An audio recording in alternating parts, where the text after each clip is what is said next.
Hello. So should be streaming. I'm gonna post announcements. Let's see. Post in Discord. Where is it? There we go. Post another one.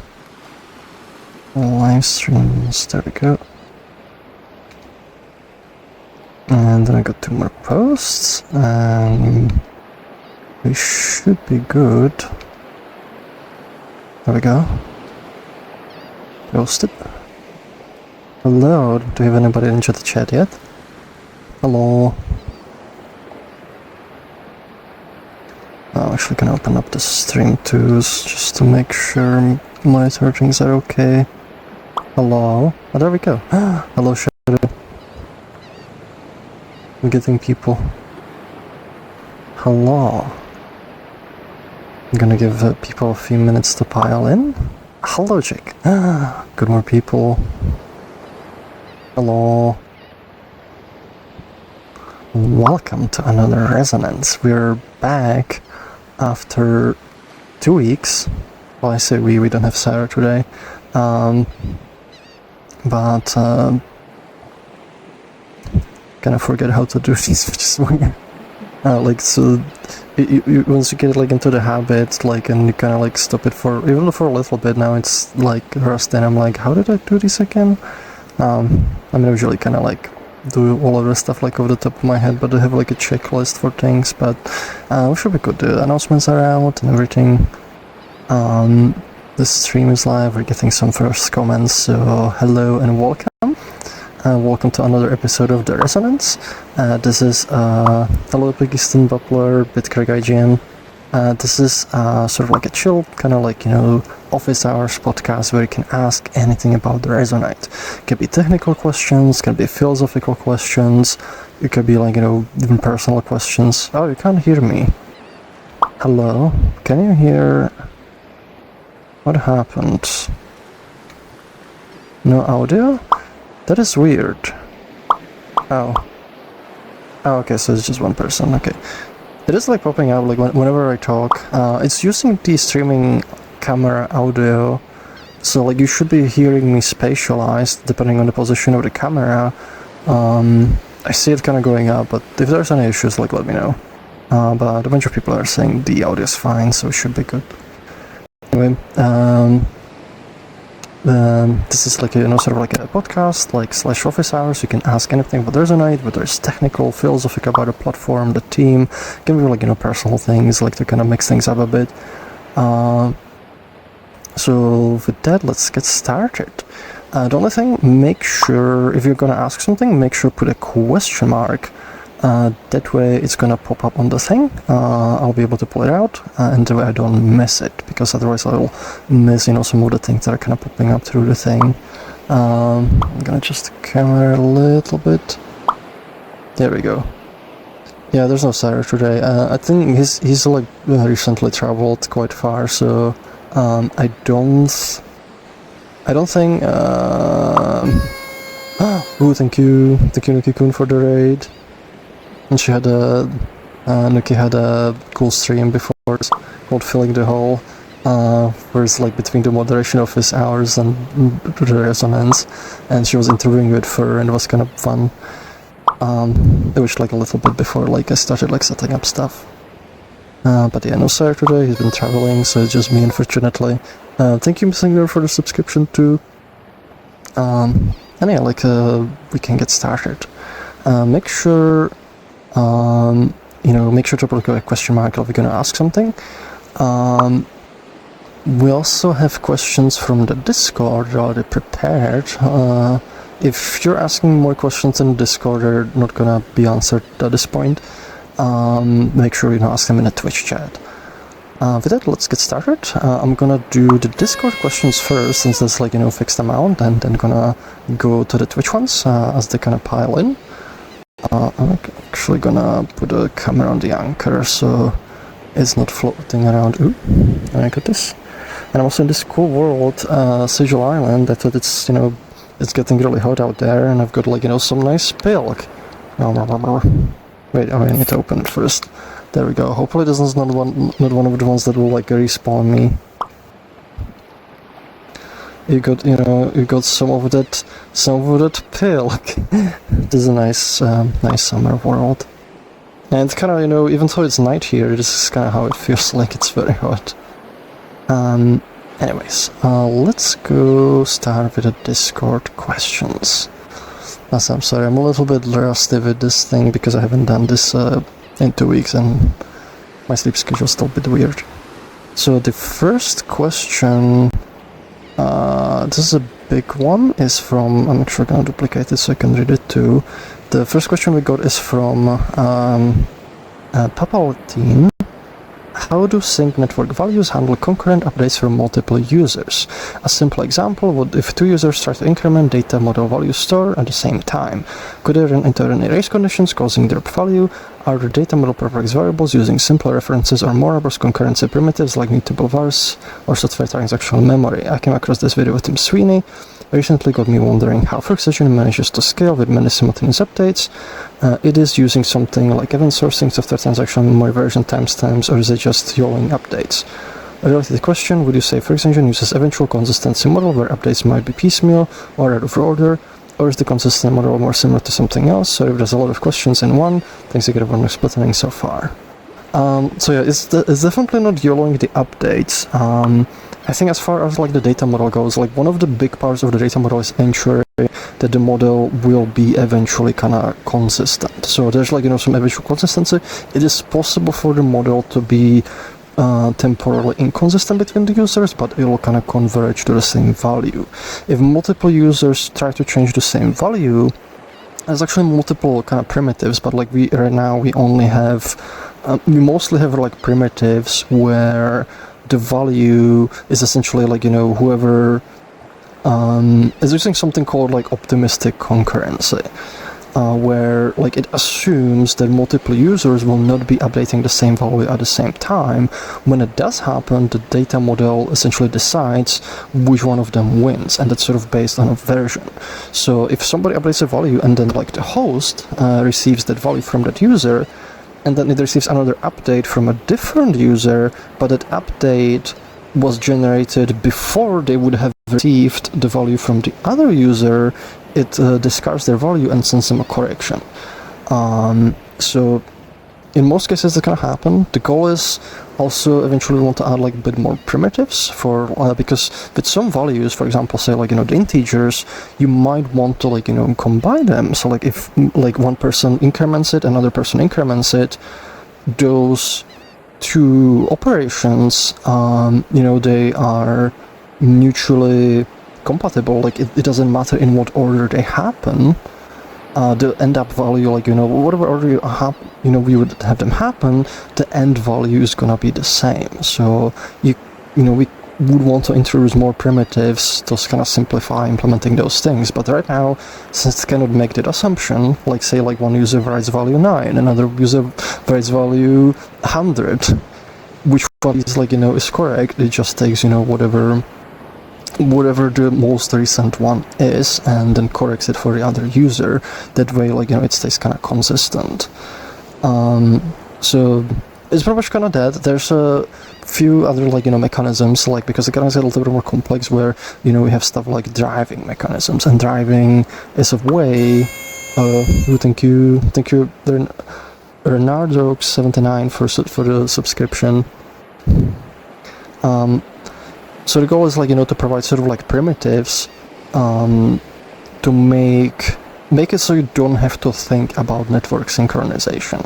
I found generally this model, it works like really well, and it's something like that also like modern databases will oftentimes use. Is like you make an assumption that you're not gonna be having multiple writers just constantly trying to like butter the same value in the database, or in this case in the data model. You're gonna design your mechanisms in a way where that should be rare, but you still have like a mechanism to detect if there's concurrent writes and have like a way to redo them. And with optimistic concurrency, one of the things you can do is if you write a value and then check, okay, like this didn't succeed, you sort of like redo whatever we're doing, but there's not really much of a primitives to do that right now. But most of the times you don't need it as much. It also gets a little bit more complicated because there's like, you know, stuff like the drives, and the drives, there's like, they usually kind of link, you know, to values where like if you apply a drive, but if you release drive, it'll, you know, bring that value back to a consistent value, because when you drive something, you're essentially telling the data model, I'm taking exclusive control of this value, you know, don't handle it. I'm having exclusive control. But once you release that drive, you release that exclusive control, you bring it back to the data model, so it like kind of syncs it to the users, and there's mechanisms where it will check, like, you know, if multiple people try to like either set the same drive. So for example, if two people will try to drive the same thing at the same time, it'll sort of like revert like one of those changes, again depending on like whoever was kind of first, and then corrects it for the other user. So everybody's kind of like this kind of like, you know, answers the question well enough. There's a fair amount like that goes into this, and there's also like more primitives that we will like to introduce in the future. Like one of the things I would also want us to have is primitives, so you can make it very simple to implement stuff like lockstep synchronization, where say like you have like something updating, you know, saying some kind of code, and you want to make sure that all the inputs are the same for every user, so every user can do their own local deterministic simulation without having to like, you know, worry that like the values are going to be different and the simulation will diverge. And that's going to be useful for doing stuff like, say, emulators. You want to implement emulator or some kind of complex simulation that would be too heavy to just constantly synchronize. Lockstep synchronization can be very useful for those, but right now we don't offer primitives for that.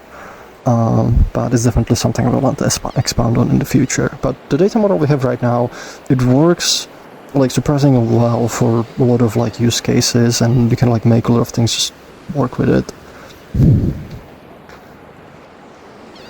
The next question we have, let me put this on the stream. There we go. The next question is also from Papaltine. Common question. One of the next items on the tech tree after splitting is data model rework. Have you considered converting parts of the engine to use more data-oriented design patterns as method to improve performance and composability, or might that be overly ambitious? I know Unity has attempted to rebase their whole engine out of dots while keeping similar OP skin on top of the provided UPatch for against everyone, but they have been at it for several years and have nothing public to show for it as far as I'm aware. So, Resonite, the engine, it actually is heavily sort of data-based. Like, the whole principle of the engine is that data is king. Like, the data says what it is, and then the code is, you know, sort of trying to make it reflect what the data is. And it actually goes, you know, into the synchronization mechanism where the data, you know, like, you always trust the data model. That's like the authority on everything. And then like the code, you know, will make sure to reflect whatever the data says there should be. And that does, you know, have like, it heavily makes things very, like, you know, composable. And that's, you know, the general philosophy we're using for designing things, where a lot of the components, you know, they will interact with the data model, and, you know, that's what they care about. They interact with the data model, they modify values a certain way, and then you can have other components that, you know, so like listen to those values, or maybe add like other behaviors, and you compose the behaviors you do based on that.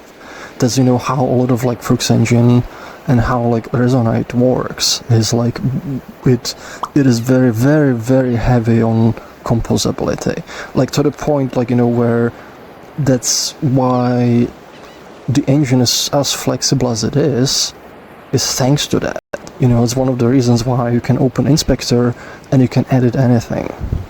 Or you can, you know, take proto flags and you can drive anything, you can read anything, you can write anything. That's because it pretty much, like, you know, takes the composability to like maximum. That's how it's kind of designed. And it's because everything's designed around the data. There is the other aspect of it, which is like the performance part. That has to do more, like, you know, with like doing updates, like especially if we have like lots of the same stuff, being able to, like, you know, fill a buffer with things and just, like, you know, loop through them.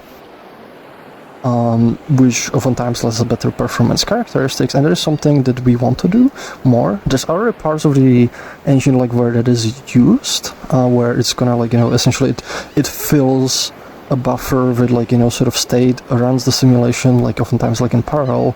Like for example, the bones kind do this, and it's something like we want to like, you know, embrace more. But on the surface, it's always gonna be, you know, that core data model. That's gonna be more of a background thing where how some of these things execute is, you know, over these kind of buffers are, you know, like, you know, being sort of individual like objects. But yeah, I hope it kind of answers things. Like, there's one thing is like, you know, with how Froox engine works, it's fairly different. Like, it's sort of like with pretty much like every engine, like, you know, out there, their typical approach is, you know, we have the data model for like, you know, the scene or whatever, but it's not synchronized.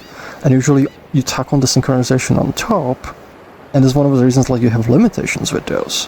And the way Resonite, you know, the way Froox engine is designed, it essentially merges the two. It merges like the synchronization with like the data model of the scene. Pretty much like the entire engine is made from the same primitives for synchronization, and everything's kind of built around it, which it takes a lot of work to do. Like, we pretty much like, it's one of the reasons why we can't like, you know, take a lot of existing solution for things. We have to make our own systems, is because those systems need to be built from the data model primitives that we have, and that's how everything is designed. But the huge benefit is, you know, that you get automatic synchronization pretty much for everything. It's gonna make you know, it increases the composability. You can like, you know, edit anything, you can like protoflex anything, you can save anything, like everything's persistable. So there's like huge benefits to that kind of approach. The next question is from Missing. I'm gonna put this here. Are there any plans to drop Patreon at a later date? It doesn't seem like the game currently makes it clear that they want people to use Stripe. We don't plan to drop it, but we don't want to promote it as much. We want to like promote like Stripe, but we kind of want to offer like, you know, multiple alternatives, because dropping Patreon, like, you know, maybe some people don't want to use Stripe, maybe some people want to use Patreon, maybe they're more familiar with it, maybe they discover Resonite there. I don't think like dropping it would be a good idea, but we're definitely gonna, especially recently because we moved Stripe out of beta, we're gonna promote it more, so it's gonna be more at the forefront and Patreon's gonna be more in the background. It is like, you know, it's helping us a lot because like Patreon takes roughly about 15%, like, you know, 15%, whereas like Stripe is something like around 6%, so we actually get more resources. So we haven't switched from Patreon to Stripe. Consider like, you know, switching over, because that's gonna help us a lot. The next question is from Mintshock. Mintshock is asking, how does session discovery work? Essentially, how does my computer find a list of all sessions that I could join? Is there a centralized system, or do session hosts like constantly announce, hey, I'm a session host, join me at this IP? So there's actually multiple systems to the session announcement. It depends on the type of the session. So for example, on local network on LAN, it'll use UDP broadcast on the network to announce the session on the local network, so you don't even need to touch the cloud. It's just gonna, you know, Resonite's gonna be listening. Resonite's gonna be like, you know, listening to those packets and like, you know, discover sessions that way. There's also public session announcement, so like that's, you know, sort of, it's keeping, you know, any public sessions in the database, like they are sort of like, you know, constantly updating, saying I'm still live, and then like when people like fetch those, like, you know, they're like, okay, these are the public sessions, and that's like a list that anybody can access because those sessions are public. And then you also have a system for announcing, you know, the less visible sessions, like contact sessions or contacts plus. And the way that works is like over signal R, when you send updates, people, like if you have a contact session, people essentially sort of like listen on a particular user, like, you know, you'll be registered to listen on every of your contacts, and if they have a session, they're essentially going to broadcast a message to all their contacts saying, I'm running the session, and if you change something, it's going to broadcast it again, like with updated information. And then, like, you know, it does like a regular broadcast like now and then to like keep it alive, just to make sure, because like if they, for example, you know, drop, like for whatever reason, like the session information is going to expire and it's going to disappear. Normally when they just shut down the sessions or shut down the Resonite, they will broadcast the session is closed, so the way it can disappear from the list right away. But I hope this kind of explains it. The next question is from Missing. Let's see, there we go. Missing's asking, could domains allow users to add their own domain on top of another one without asking the host first?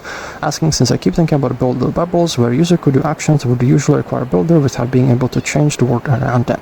For example, avatar editing. Yeah, so if you have a session, like builder bubbles is something we would want to do that I think would help with a lot of like the social scenarios. And we definitely would allow, like, I don't think it even needs domains specifically. We can implement it before the domains. In fact, I think we probably will. But yeah, like if you just like start one, you know, I don't see a reason why that wouldn't be allowed, since it doesn't affect the session. What wouldn't happen in that case is, you know, it wouldn't automatically be visible to the other users. So you could like invite them so they could also see your bubble, but that would be popular in each individual user. The domains, you know, this can be automated. So like, you know, the world can say there should be this domain above, you know, this world or connected to this world, and it's just going to be loaded automatically because the, you know, the main world says that's supposed to be part of it, and it'll just log it automatically. But if it's like, you know, your own bubble, your own, like, you know, layer that you start on top of another world, like, you know, it's not going to be like other users in the session are not going to be automatically loaded into it. That will have to be their choice. The next question is a long one, is from Yosh. Yosh is asking, hey, I was poking around the mistakenly left the render DLL. I noticed something that I find odd as someone who has done a lot of multi-process architecture stuff before. While using shared memory for IPC, JSON is being used as the structure of data that gets passed to the shared memory, serialized by the sender, deserialized by the receiver. Am I correct on this? If I'm correct, then will JSON remain as the structure of serialized data in the final release? To be clear, I can understand why one would want to use JSON serialization when sketching out IPC architecture in C#. It's right there, standard library. It automatically gets all the fields to serialize. It's familiar, human observable to debug. So I'm not getting on you or anything for using during development. I understand that I'm poking and looking at something that's unfinished. However, it does end up used in the final release. I have a small concern for situations where speed is key. JSON is usually poor choice for performance in general sense. It requires non-trivial yeah. I don't think I need to like read the rest of it. I can pretty much like upfront say that's used for development. One of the reasons is, you know, pretty much like I said, like it's easy to human read, it's like available already in the library. And right now, like the bulk of the data is being shared over shared memory, so that's already using, you know, sort of just data structures, which pretty much it doesn't require any parsing at all. It's just, you know, the struct layout is shared on both ends, so they just access they interpret the same chunk of memory, you know, as that struct, and just operate with the data as if it was local data, and there's like zero serialization. And that's like, you know, how bulk of the data is like exchanged because that's fast. The structure, there are also like structure messages or command messages sent between, you know, the main process and renderer to communicate, and right now that uses JSON. One of the reasons is, you know, is very quick to like develop with. It's very easy to debug. If you watched like any of my devlogs, I actually talked about this a fair bit, and you can also see, like, you know, I'm literally dumping every message in, like, you know, into JSON, into the log, because oftentimes when debugging, I'll be like, okay, like this, you know, asset or this, you know, renderable has exploded, it's not doing what it's supposed to be doing. I'm gonna check its ID, and then I will check back in the history of the messages, be like, okay, this happened here, and figure out like, you know, what happened. So that's pretty much like the main reason. For the final build, I'll probably like use some kind of like binary serialization. I'm not decided on which one exactly yet, but I'll use one of those. The system's also using TCP circuit right now, but it's also going to be switched to use the interprocess library, where it's just going to serialize it into shared memory, like circular buffer, and use like system level like semaphores to like indicate when it's ready to have like, you know, process some data. But very much like the library, like it wasn't fully ready initially, like before I started just adding like the actual bulk of the data. Like there's still like, you know, some stuff that Cyro was working on, like to kind of get it like working, and get it kind of compiled. So it was kind of like easy enough to get started with. There is possibility, depending, you know, how, like once I start doing some benchmarking, there's a possibility that the initial releases might end up keeping the JSON in case it's like, you know, already way faster with that in place. But that's not gonna remain, it's gonna be a permanent thing. If it doesn't get replaced, you know, before the release, it's gonna get replaced after it, because once the initial release happens, you know, there's gonna be a whole bunch of like cleanup tasks that are gonna happen to like, you know, get even more bits of performance. But if we have a build, you know, that's usable, that's stable, and that already has like, you know, significantly improved performance, even though it's still using the JSON in the background, I wouldn't see a reason not to release it in that state. Because we generally, you know, try to release as early as we can and then like iterate. That way, you know, people start getting the benefits of extra performance, and then as the build is released, we work on those additional tasks, which would be replacing, you know, the JSON for like more binary serialization kind of algorithm. And that way, like, you know, we release a build and there's gonna be a little bit of extra performance, and we'll probably do like another build where we're gonna update Beppo physics.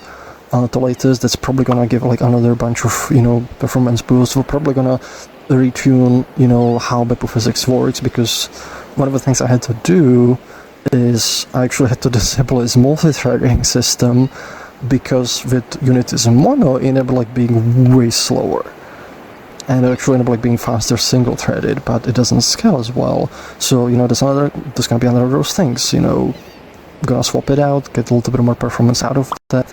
We're gonna, you know, check like some of the core data types, look about like, you know, switching to system numerics, for example, which might give us another boost. There's gonna be a whole bunch of like tasks. I'm kind of forgetting like all of them, but once the splitting is released, like that's not gonna be the end of it. There's gonna be a sort of like polish phase, and sort of like, you know, cleanup phase where a lot of this stuff is gonna be. So there is possibility, depending how the benchmark goes, you know, that like the initial releases might have the JSON in it, because you know, again, if it's faster, or like even with that, you know, penalty, I wouldn't see a reason not to release it in that state and then like, you know, replace it like in the subsequent builds. So I hope that kind of answers that.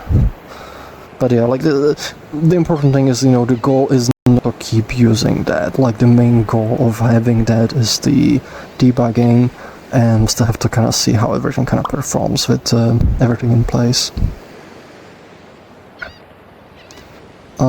Let's see, the next one is from Vanport. I'm gonna make it a little bit bigger. Oh, did I? Oh, I duplicated too much. Vanport is asking, what is the intent behind the object orb component? It doesn't appear to do anything, but there are things inside Froox engine attached to slot and fill its field, so it feels like it was meant to have some kind of use, especially when one is created, it has a snapper to it too. So I don't actually remember exactly what it was meant to do. What I think that was, I was working on a tool, sort of like, you know, to place objects. So you have like, you know, the material tool where you put like the material orbs, you have the mesh tool, and I think I was like wanting to make a tool where you can like, you know, just put an object in it and then just be like, you know, click around and just place it in the world like very easily. So I think that's what that was for, and it just never got finished, and now there's like, you know, just a initial fragment of it that never got finished, which was still like I would like us to have like, you know, a proper tool for like just placing objects very easily with lots of options, but people have already built those kinds of tools in game too, so we might not do those, you know, in code and just do them in game, because this might be more flexible. But there's a bunch of stuff like, you know, like that in the engine where it's just like remainders of stuff that, like, you know, work started on something and then got distracted or had like other things. Thank you, Climber, for the subscription.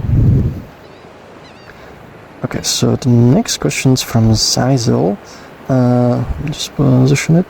Zyzel is asking, once the splitting has occurred, is it going to be possible for us, for example users, to be able to see scene rendering statistics similar to debug info in Unity in a way that we see in devlogs? That kind of information would be very useful for optimizing busier scenes. So unfortunately not really, because that's a Unity editor thing. Like, we would have to, for that, you know, to happen in game, like very like this, we would have to actually implement that. And problem is, like, Unity doesn't give you those statistics in runtime. Like, from what I found, like, there's not really way to access most of them, so they might require like significant amount of like work that might have like performance impacts. I would say, like, you know, make it into feature requests, but like, you know, that's not something that's just gonna happen automatically because of the splitting.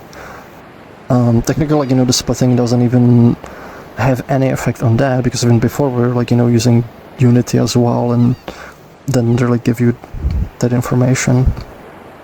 And the last question from Discord, we'll be getting to the Twitch questions in a second. But the last one is from Moonbase asking, why can't Froox Engine derive a value with more than one source? I have a feeling I know the answer, but I'm curious on how you put it. So pretty much what drives are is like, it's a way to tell the data model, you know, it's essentially being like, I'm taking exclusive control of this value, don't handle it. And you know, that's pretty much it. It's like, you know, it is an exclusive control, which means you can't have like, you know, two things have exclusive control, because then by definition it's not exclusive control. And like the philosophy behind that is, you know, if something has exclusive control, that system is fully responsible for, you know, determining, you know, what that value is. And it also knows it can determine like what that value is, because it's the only one that can actually control that value. Like, there's not gonna be something that's gonna interfere with it that it would have to worry about, that could make the value, you know, be something that is not under its control. And if you had like, you know, two systems for it, you know, then there's like, you know, if you had like two systems, like, you know, now they don't really, like, one can change the value and the other one changes the value, but like the other one doesn't know about the change, and now, like, you know, the value is inconsistent. So, you know, it doesn't like work by definition. If you have like multiple things, if you want to like combine multiple sources into a single value, then what do you have to do? Say, for example, with Protoflex, do whatever logic you want to combine the values, but that becomes, you know, a single source that drives the value. You have to be very explicit about how multiple sources are combined into the final value. So with this, all the Discord questions are done. So we can start getting into the Twitch questions. And if you're like tuning late, there's a whole bunch of questions already. But if you want to ask your question, make sure to put a question mark somewhere in it, usually at the end. That way it kind of pops on my thing. I can actually show you right here. It pops here, and I will make sure that I don't miss it. So the first question's from Epic Easton.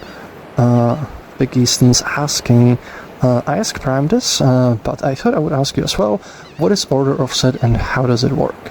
So order offset, you find it on slots, and essentially what it does, it lets you tell what order the slot should be in the hierarchy. Like when you have a bunch of children, it just determines, you know, where it is like relative to the other children.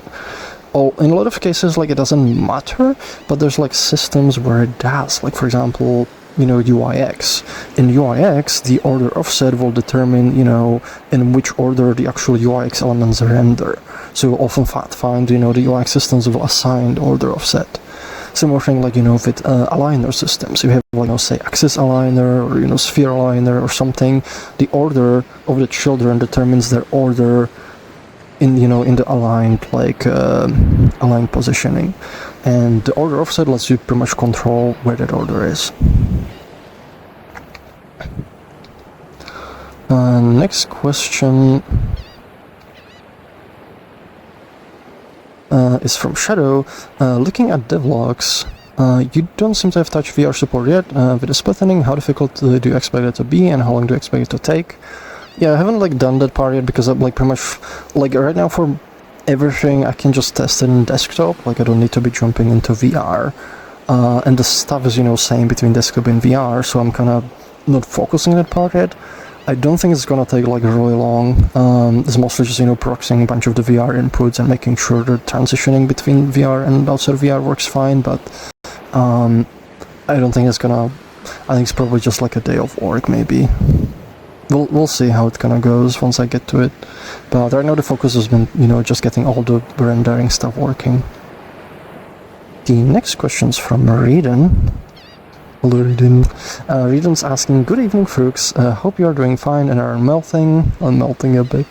Will you do some more performance updates after splitting, for example, decascading asset dependencies to reduce VRAM and VRAM usage? I'm not sure yet, on that specific one. That's one I would definitely love to do there, because I think that's gonna help a lot. But I was talking a little bit earlier, the goal is the goal is we release the splitting, and then we do a bunch of additional kind of tasks, so we'll get a little bit more updating Beppu, switching to things, switching what primitives we use. For example, we want to switch over to using a lot of the concurrent collections, because Froox Engine actually used the concurrent collections in its early versions, and then we had to replace those, or I had to replace those with spin collections, because with the Unity's garbage collector, the concurrent collections actually end up hurting performance a lot, causing a lot of freezes. But with modern .NET runtime, where which ones they're designed for, they actually perform much better. So there's gonna be a lot of small tasks like that, or medium tasks. So it's possible there might be some more other things, but it also might be we'll be at some point if the performance is been improved significantly, we want to focus on a few other things for the time being. But we'll see. The cascading one, I think, is gonna help quite a bit with things, and especially with some of the stuff how the splitting is designed to work, because it makes it when you have something that's not visible to you, it doesn't actually send it to the render. It only exists on the Froox Engine side, so that will have a good synergy there, but I don't want to make any promises right now. And yeah, Moonbase asking, no Sarah today. Yeah, Sarah's been traveling, so he's not available today. Maybe next week. And we got a snippet from Grand UK. And actually, I do have one snippet. There's been one thing that I kind of notice sometimes is where if we one thing that's kind of bugs me is when we don't work on something, oftentimes people will assume that we don't know how to do it, we don't know how to approach it, or we don't know how to solve the problem, where in a lot of cases it's more just we literally didn't have time to it yet. There were other priorities, and the reason we haven't done it is just we haven't had time. Because in a lot of the cases, we know how are we gonna solve certain problems, and that's not what's blocking us, but we need we can't prioritize everything. There's only so many things we can work at a time. And then we kind of start getting into the thing where people are oh, you could do this, you could do this, you could do this, and I find oftentimes people jump into the how of something before asking should we, because one of the most limited resources you're gonna have as a developer is your time. And you have to be like, you have to be considerate with how you spend the time and which things you invested into, because you're not gonna have enough for everything. So you have to kind of choose which things, are the most impactful. And this kind of happens with GitHub. Sometimes people will make issues and they'll be like, and we ask people like, what is your use case? Why would you want us to implement this? And sometimes people say like, oh, it would just be nice to have. But that's not really going to help it get prioritized, because, yeah, it might be nice to have, but do we really need it right now over, like, dozen other things? Like, is it more important? Because if we like prioritize one thing, then we have to not prioritize another, and that's oftentimes like where thinking goes is like, why should this thing be prioritized over all the others that are potential on our plate? And sometimes issues end up like being pushed into the background, but then people will assume like, oh, you just just do this, and it's not really about like not knowing what to do technically on it. It's more about like we didn't decide to invest time into it.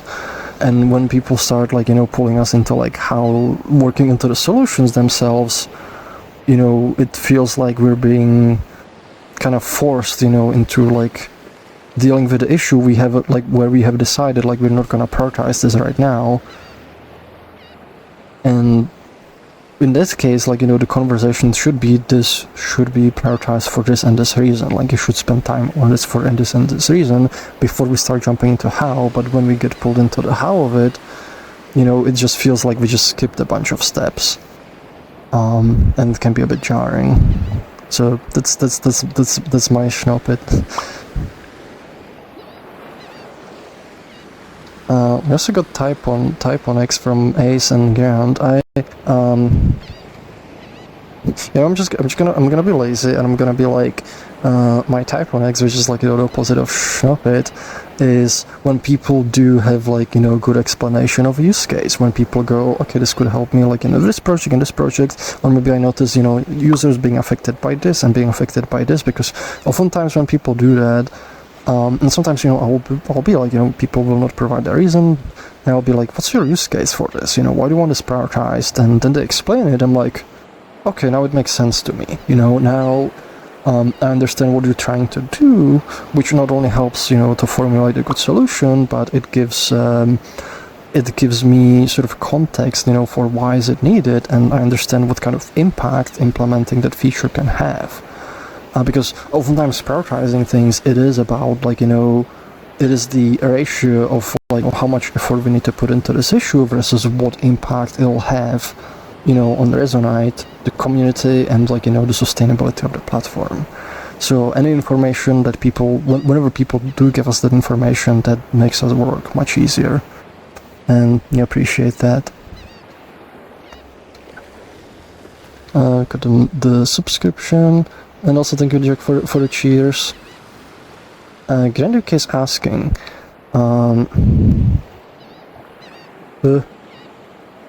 how confident are you with the work you've done on splitting so far? So at this point, I'm pretty confident with it. If you haven't seen the latest devlog, I pretty much got it like working outside of the Unity editor. And it kind of works. Like there's still stuff that has to be implemented. Like right before the stream I was actually working on the particle systems, and I almost have those working. And then there's like some little bits. Actually I might actually be doing some of the VR stuff after that too, but I'll have to see.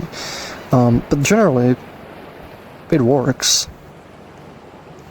Like it's like, it's pretty much like past the phase, like where I would be worried, like, is this gonna work at all? Like, is this, like, is this like, gonna hit some like weird, unexpected roadblock that's just gonna make the whole thing fall apart? And like, I know like that's not gonna happen at this point now, because the stuff is generally working, and most of what the work I've been kind of doing is just implementing more of the things that need to be proxied for rendering, and implementing more things for the input system.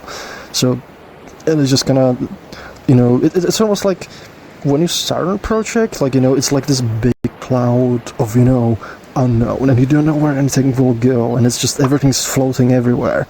And you kind of start working on it, you start putting pieces together, and then it's sort of like you hit that point where it starts crystallizing, and now, like, it starts forming a pattern, and everything kind of nucleates, and,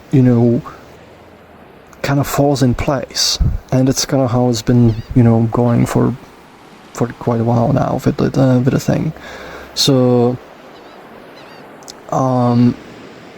yeah, I'm pretty confident. The main thing still that's like still unknown is, like, how much is it gonna help with performance, because like I haven't been able, like, to really get the builds to, like, work without all the debugging stuff yet, like without running in debugging mode. I did, like, there's like a benchmark that somebody sent me, and I ran it with the debug mode, but when even .NET 9, when it's running in the debug mode, it's actually compiled without optimizations to the code. It's compiled with a lot of instrumentation. So there's, like, a lot of, like, things where it's, like, waiting for breakpoints, and where it's, like, gathering data about the runtime, and that's adding a lot of overhead too. And on top of that, I'm also, like, logging literally every, like, message that's happening. And even with the message, sometimes I will, like, log every individual operation, like, this material is being updated to this material is being updated to this, and it's being logged all the time. So, like, with that, like, it doesn't really give you, like, representative performance, and the focus has been, just kind of, like, getting stuff to work, and I'm still yet to get to the phase where I'm like, okay, I'm just gonna remove all of that, and I'm gonna let it run, and see how it runs. And I don't know how fast it's gonna be running, and right now, like, the feeling is, like, this should be better, but, actually, the other thing is also, like, another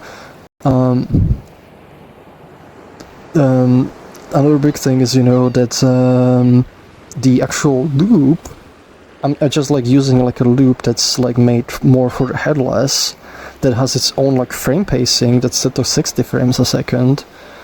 And, like, then the Unity has, like, its own loop, and now those two are kind of, like, trying to, like, do a thing. I need to actually write a proper render loop that, like, is not gonna try to keep its own frame pacing, it's just gonna let it be driven by the renderer when the renderer is, like, active. So there's, like, still, like, a whole bunch of bits, and, like, right now that is still unknown. And I'm hoping, like it is as big as it can be, but until all that is done, is an unknown.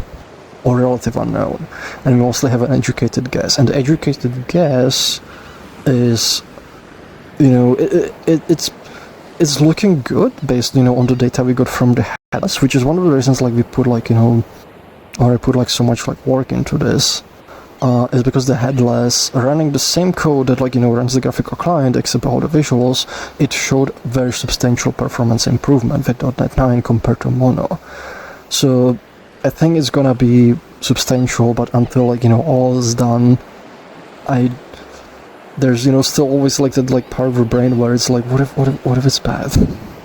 what if it's gonna explode for some reason? But everything is, like, unlikely to, like, be, like, that. Like, I think it's gonna be, but, like, I'm one of those people, like, where even if there's, like, 1% chance of something catastrophic happening, like, I'm gonna be thinking about that 1% and be anxious about it. So there's that. But even so, like, all the data I have, like, is, like, it's very promising, but my brain keeps focusing on that 1%. But I think it will be good. Like, rationally, I think it will be good. So I would say rationally I'm confident, emotionally I'm an anxious person. Next question's from the JetForge. Will you be attending Eurofriends 29? Yes. Also, I mean, assuming, like, something doesn't happen, but, like, I should be there. This also always confuses me, because, like a lot of cons, they will, like, use the year, but this is actually just the number of it. So this is, like, this year, but it's, like, it's weird. But yeah, I should be there, and I hope to see a bunch of people there. Next question is from Jello21216_. Are you ever worried that VRChat is going to feature creep enough to make Resonite unappealing, as it would have just been an alternative with less people? For example, with Neos you could change height and interact with normal avatar bones, something you can also do in VRChat.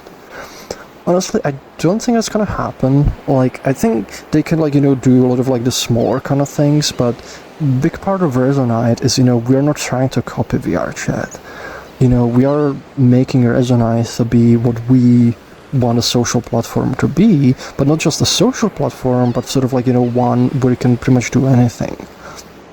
And big part of Resonite is, the creativity of it, being able to, like, edit things, being able to build in-game, and being able to, like, have, like, this, like, amount of flexibility with everything.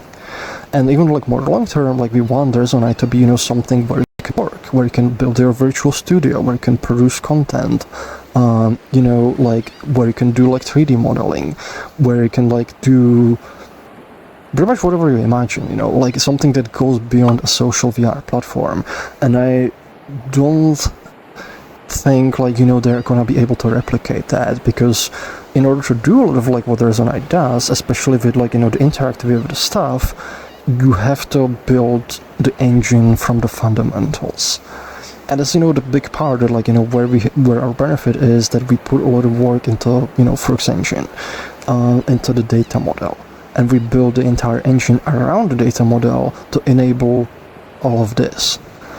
And it's, if you wanted to do, something that Resonite does, like, to this level, with existing solutions, like, it's one of those things where if you just tack it on, with the traditional approach, it's, like, ends up, like, falling under its weight. So everything, like, Resonite is gonna be, especially as the time goes on, Resonite is gonna be more kind of distinct in what it offers to users, where the social aspect is, is just part of it, but there's, like, lots of other things to do that, like, are not possible to do in other software, and then necessarily, are not even focused, like, on the social aspect, but where the social aspect is more just making things natural. Because one of the things I like to think about is, in real life, you can visit a friend, and the friend can be, like, they can be in their workshop, and it could be, like, messing with things, and you can be hanging out with them while they kind of work on their stuff and chatting about things. Or like, maybe the friend is, like, painting something, or whatever task they're doing, they do not exist, in a completely different form of reality. Like, you wouldn't be able to, like, join them and interact with them. But that's kind of, like, how things are a lot, like, in virtual software. Like, if somebody's, like, in some kind of, like, say, sculpting, like, VR sculpting tool, they're sort of, unless the tool actually has, like, multiplayer, they're gonna be, isolated, they're gonna be on their own. You cannot visit them until they are finished with a task. And the big vision of Resonite is, like, that, like, whatever application is developed here, you always have that social layer, you always have the persistence, you always, have that interoperability where you can have multiple people in the same environment doing a bunch of different things. Because, like, I feel like we don't even, like, think about it, where in real life, like, you can socialize in so many different contexts, doing so many different things, that, like, oftentimes it's not, like, the socialization isn't something you think about, it's just the way the real world works. You can talk to people, you can see them, you can move around them. It's not something you have to think about, it's not something that has to be, enabled in some way, it's just inherent to reality. But with, like, social VR platforms, I feel like, that kind of becomes at the forefront. It's like, that's like the thing you do, you socialize. But with Resonite, I feel like, like, we try to make the socialization be more of, like, something that just given. That's, like, it's the base layer. Of course you can socialize because that's how the real world works. But then what can you do on top of it? What kind of activities can you do? You can work, you can educate, you can have fun, you can play games, you can build things. You can have multiple people hanging in a room, everybody doing their own thing or collaborating, like, it doesn't matter. Say, like, you're a musician, once we add stuff like, ProFlux DSP, you'll be able to, like, you know, say, compose music. And, you know, oftentimes musicians, they will collaborate. And if you collaborate in real life, you can literally invite somebody into your studio, and, you know, you can be all messing out with the knobs and plugging wires and playing things, you know, and doing stuff. But, like, you can't do it, like, easily in virtual world. And that's what Resonite is designed to, you know, sort of enable, where that just becomes automatic. Like, the social aspect of it, which, like, if you invite somebody to your studio to, like, work with them on something, you don't think about, you know, needing to have some system to be able to talk, to see each other, and to see whatever you're doing in the environment staying in sync between each other. And it's kind of like, you know, what Resonite is, and why Resonite is designed the way it is to enable interactions like that. And I think that's the biggest advantage, like, you know, over other platforms, because the other platforms, they more focus, you know, they make their social thing the main thing, and then you'll tack on a few other things about it, but, like, they'll not able to do it in sort of, you know, in such a fundamental way that we do. So, like, long term, like, I don't not really, like, worried, because, like, so far, like, what I've kind of seen is, like, you know, it's this kind of smaller things, but I don't think the fundamental aspect of Resonite is something that can be, I don't think you are able to get there with feature creeping. Like, I think you can do, like, you know, some surface things. Those you can kind of feature creep and make similar, but the fundamental stuff, like, you need to approach it fundamentally to get there. And doing that with an existing platform, that's gonna be exceedingly, like, hard. Like, it was, and I can tell it's already hard to do it, you know, from scratch, because I've been working on Froox engine for, I don't even know how long. I think it's over a decade, like, with a lot of the principles of it and stuff. Yeah. So, yeah, I don't know what else to, like, say on this one, like, at this point, but I hope it kind of answers the question. I could maybe, like, ramble, but I wanna get to the other questions too. Next, actually, how much time is? Okay, we got 1 hour left, so I think I should be good on time. There's a whole bunch of questions. Oh yeah, there's a lot. I should be getting through these faster and rambling less. JFT Tools asking favorite indie game releases of 2025 so far.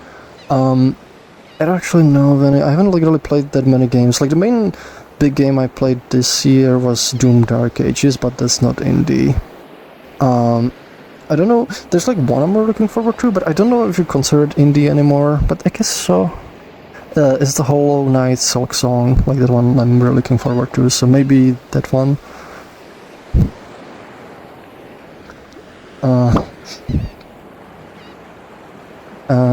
Jake the Fox Author is asking, on a scale of 1 to mango, how are you excited for the split inning? I'm gonna say mango gelato. That's the final answer.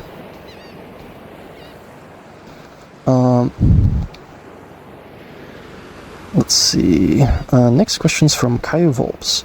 I just thought of something after Stop Playing Games got to go back on the radar.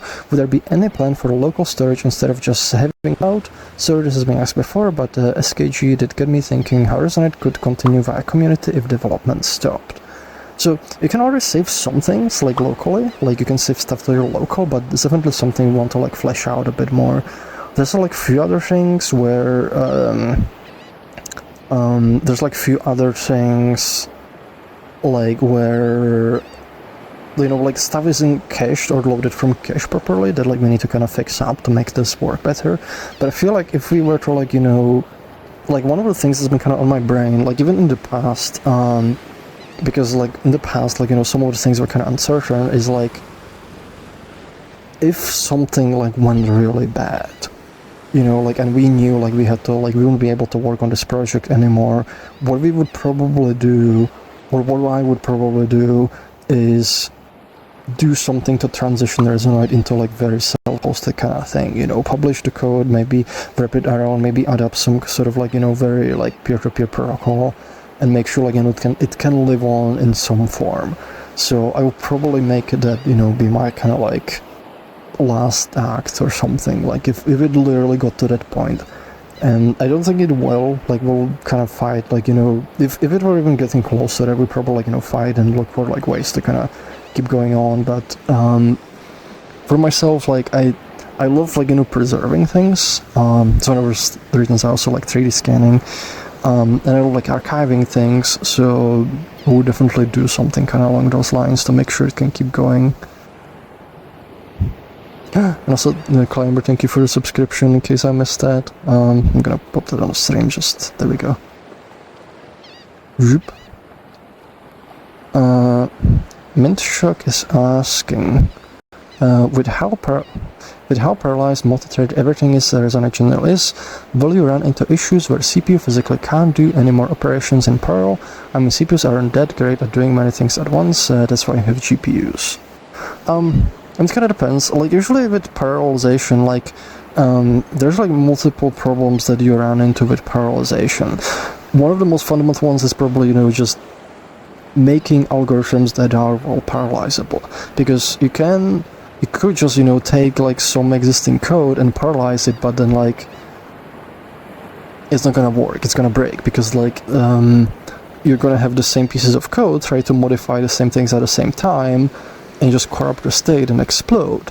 So what do? You add locks around it. So like, you know, they lock on the resources, but now you have created a source of contention. So the contention, you know, one thread is going to try to access something, another is going to try to access something, another is going to try to something, but only one can work at a time. So now you actually have the cores waiting for a little time, and that's not going to, like, you know, perform super well. In fact, sometimes when you do that, the parallelized code, especially if you parallelize it that way, will perform worse than single-threaded, because now there's a whole bunch of like overhead with, like, you know, the locking mechanisms. So to get really a lot out of parallelization, you ideally need to structure everything so it benefits from it. And usually the form it takes is where each core can take a chunk of work that's pretty much independent of all the other work.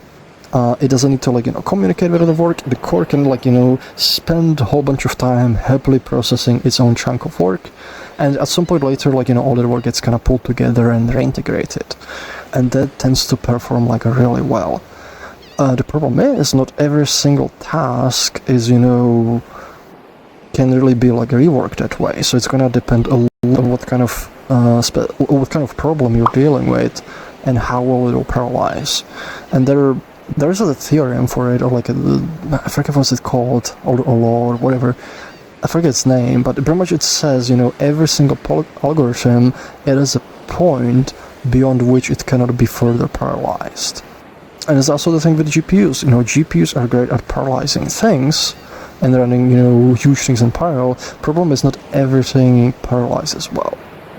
So GPUs are great at a bunch of tasks, but they're also not gonna be good, you know, at tasks that are more heterogeneous, you know, in how they kind of work. Like GPUs in particular, they're like super designed if you're processing a huge bulk of data and you're processing every piece pretty much the same way as every other piece. If you're doing lots of different things for every piece, the GPU is not gonna run well with that. It's not designed to run that well.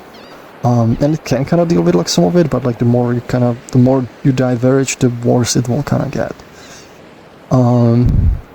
So there's actually other aspects too, because like you do have some resources that are also shared.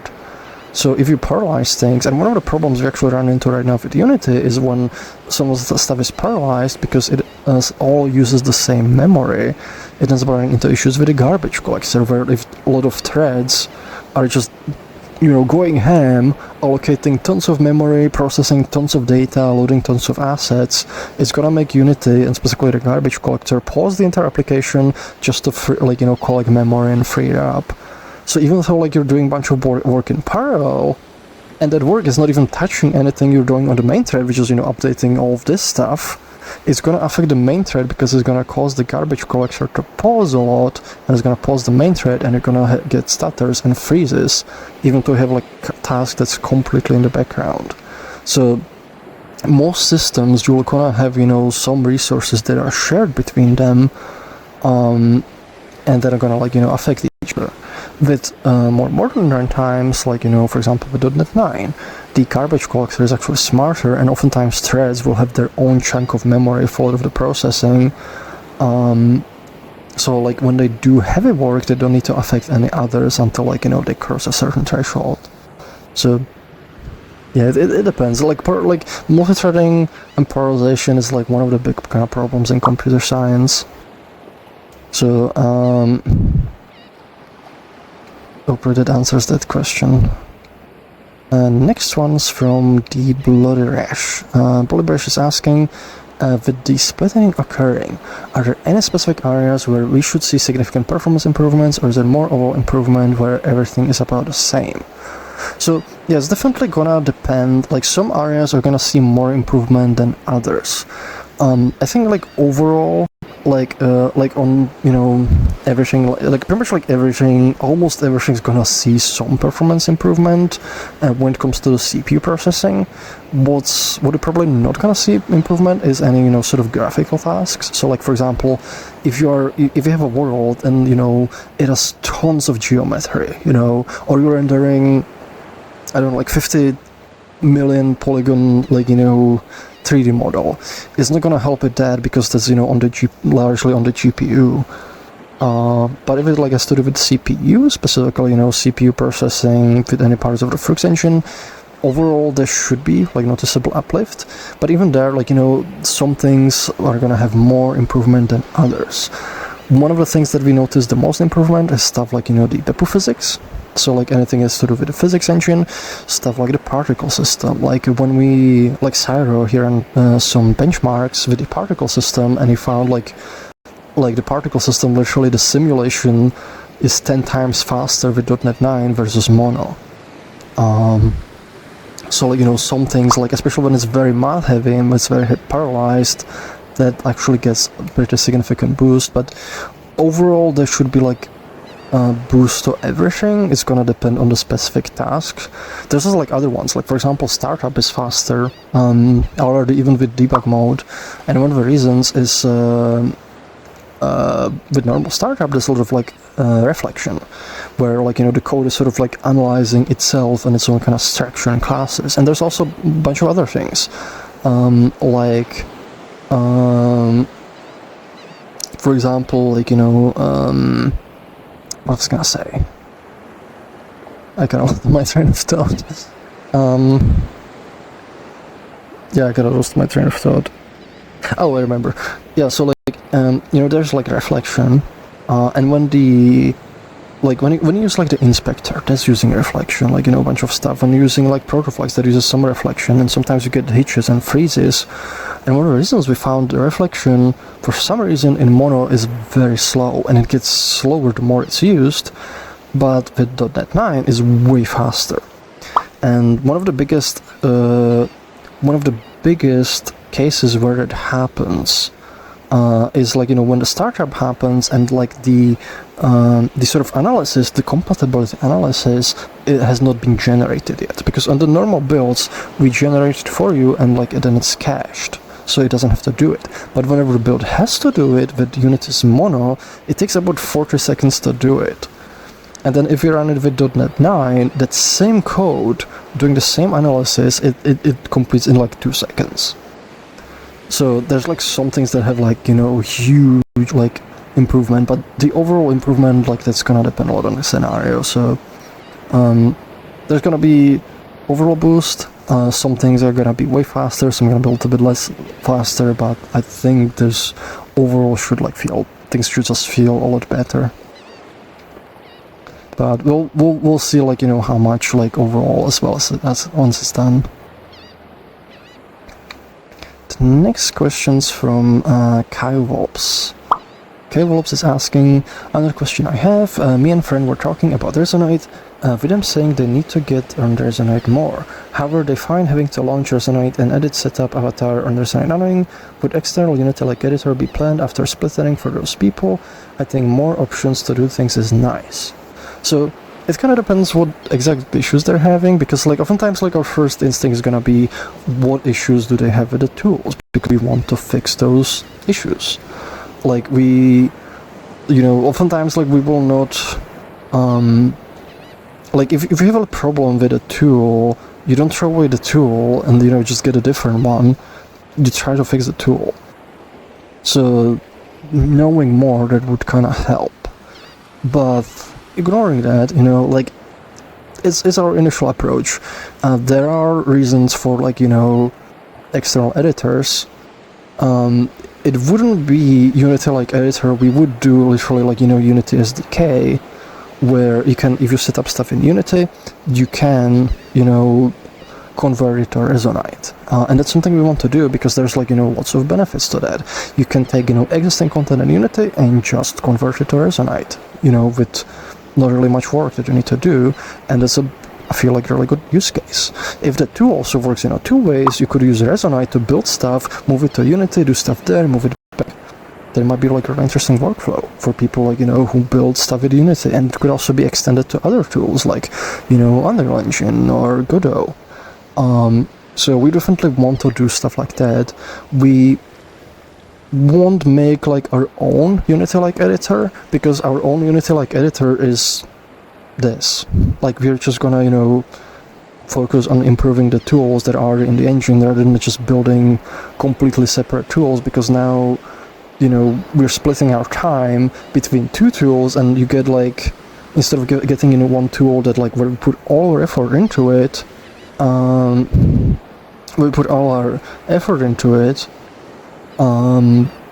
now we're splitting our attention between two, so you get two worse ones. So we don't really have a reason to do that kind of approach. But having an SDK for existing tools and existing editors, I do see benefit for that.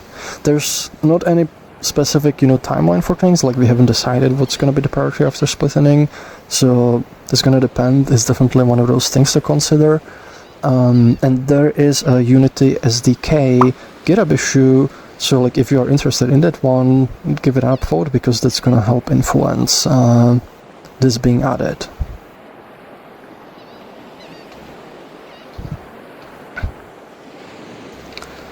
The next question is from Jack the Fox Otter. Also just checking on time. Got about, 50 minutes left?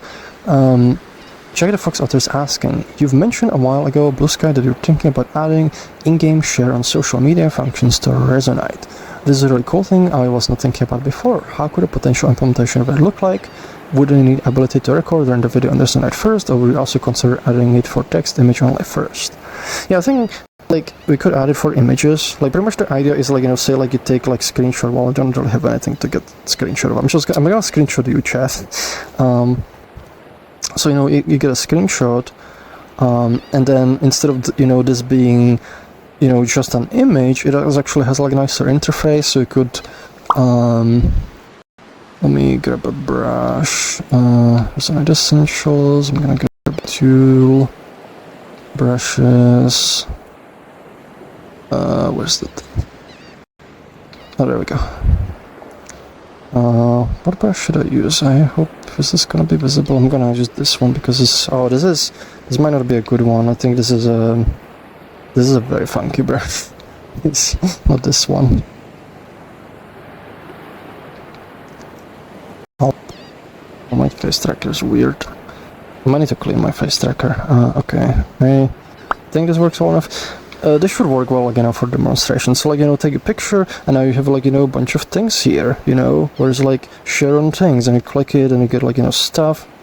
And the other things we could add, to these things is, say, you actually draw something on top, and maybe there's also a button to, bake it, so, you get a new image and make a bunch of things simpler. But you would get, say, literal, Blue Sky, icon, and you click it, and you, add a thing, and it just posts.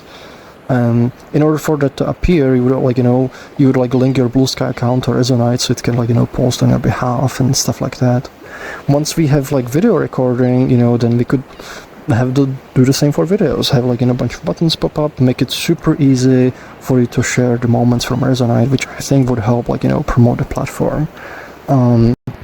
So I think being able to record video like this super quick, or having a button so you can quickly turn it on and just start recording, I think it would be overall beneficial. And we could probably hopefully get like, you know, people to share like all the cool like stuff happening on the platform and all the shenanigans a fair bit more. Next question's from Keystro Blades is asking, what have your thoughts been on the big screen Beyond 2 so far? So for me it looks very promising. Like right now I'm kind of like waiting on some initial reviews, but like if it's good, like I might end up like consider like upgrading to it, because I've been needing like a new headset for a while.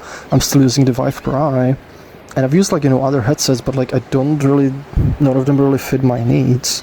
And the big screen 2 Beyond, it sounds like it might, but I kind of want to see it just because before I make like, you know, that kind of investment into it. The next question's also from Keystro Blades. Keystro was asking, do you expect the procedural mesh system to handle something like parallelized procedural furniture systems, where you can, for example, freely stretch your couch lengthways and the legs and arms, everything will stay proportional, and when you hit specific points it'll start putting new sections of the couch. I can reverse someone, for example, I don't know, since I can post things in chat.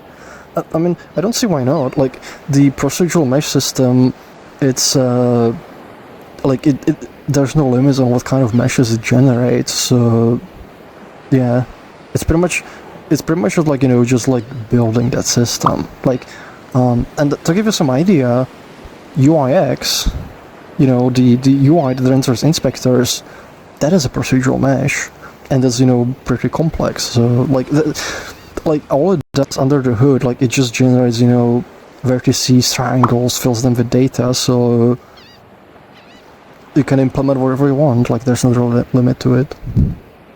It's just the amount of effort like you put into a system.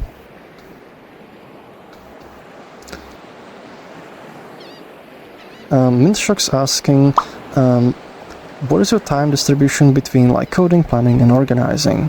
So that's gonna kind of depend. Depends like which phase of the project I'm in. Usually when I'm like starting like, you know, some big work, usually like I will start like doing design of it. So I'll be like, you know, sketch out like ideas, how is this gonna work, how is this gonna fit together, and I spend a lot of time on that. And I'll keep like iterating, I'll keep like putting the design through, you know, a bunch of different scenarios, try to like, you know, see like how would it work, how would it handle lots of things. If I wanted to do this thing in the future, is it going to be able to handle that? How's this going to fit into everything? So it's going to be mostly pretty much like, you know, sort of like the planning and organizing, like for the thing. Then once I'm kind of more confident with the design, I'll start transitioning into actually coding it.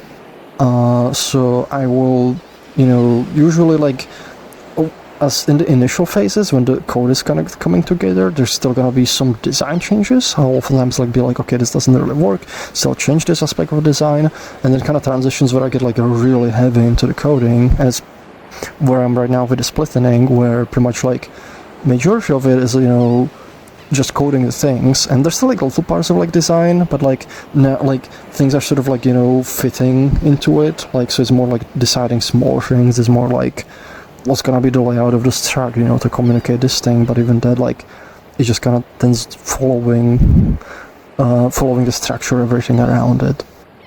So it depends, and it kind of changes. Navy 3001 is asking, what is the FPS outside of debug stuff? I haven't been able to run it outside of debug stuff yet, so I've kind of talked about this like earlier. So I'm not gonna get like into depth again, but pretty much like right now the focus is on just getting things to work. There's a lot of things that need to be kind of removed, and also implemented to kind of get out of the debug, you know, things like, for example, you know, the render loop.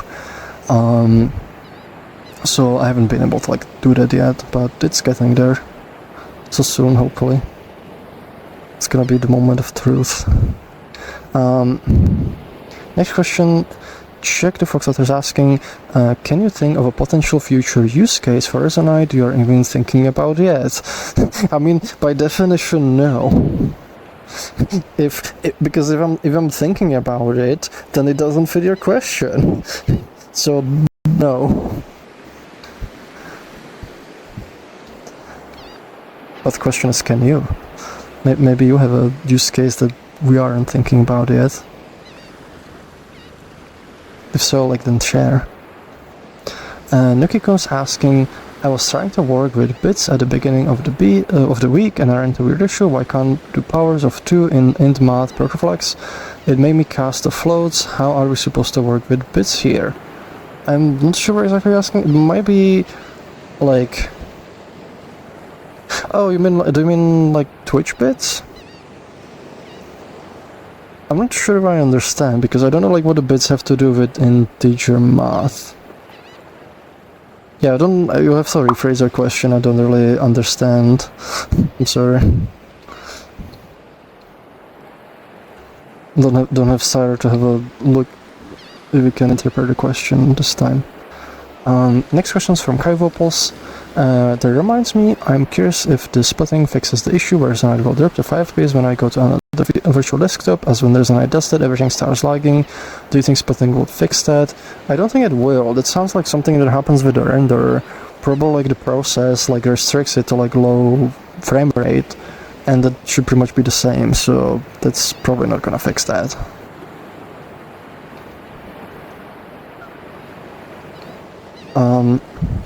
Next questions from Modern Balloony. What are the remaining goals before splitting? Will be considered ready for a pre-release? So, pretty much like getting a bunch of things to render and removing a lot of the debugging kind of stuff that's like, you know, very heavy, because right now like it runs for like a minute and it makes like 200 megabytes log, so that's not good for the testing. There's still like, you know, a bunch of things to implement. I would probably also want to get like VR working, but I might also like start like doing pre-release on just desktop, because that might be sufficient to do initial testing, because usually my goal is to start testing as soon as possible. You can one thing I'm kind of considering is, you know, like the initial pre-release might not have everything it might not have everything implemented yet, like notably like Blitto desktops, for example, Camera that is doing right now. We don't need it to start like testing the initial stability of things. What's the other stuff? Some of the other components, like they're called more niche, like might be like implement like during the thing, like desktop texture, like, you know, that one's not as crucial for the testing, so like I'll see like what state is it in.